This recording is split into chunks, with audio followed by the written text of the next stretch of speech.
नमस्कार पूर्णिमा मिश्रा जी। नमस्कार। मैं ये आपको बताना चाह रही हूँ, जो आपने डायरेक्ट क्वेश्चन पूछा है।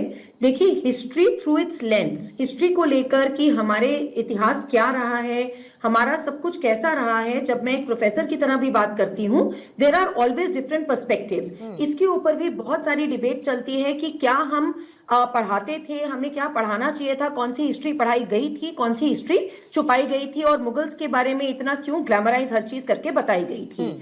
हर चीज का there are always two sides to the coin. तो सेम जो आप कह रहे हो कि मूवीज के साथ भी यही होता है। Are movies are reflection of reality? Yes, they are a reflection of reality.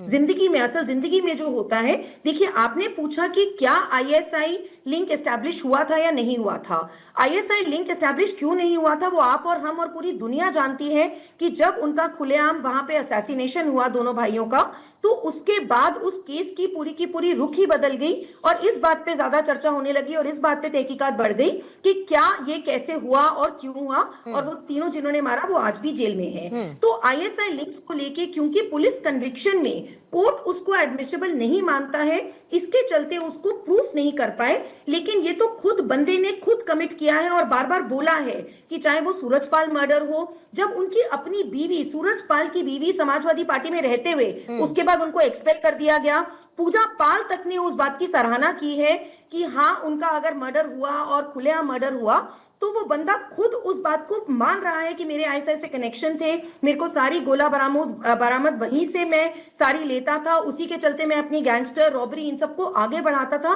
तो इन सब के बाद भी ये हमारी जो आईपीसी और अब बीएनएस में भी जो हमारी धाराएं हैं, उसके चलते हम एडमिट नहीं करते हैं, लेकिन दैट डज नॉट प्रूव कि वो नहीं हो सकता है, और वो नहीं था। उसी चीज को धुरंधर में दिखाया गया है, और लोकप्रियता उस मूवी की कितनी ज्यादा है ये पूर्णिमा आप और मैं सब जानते हैं। ठीक है।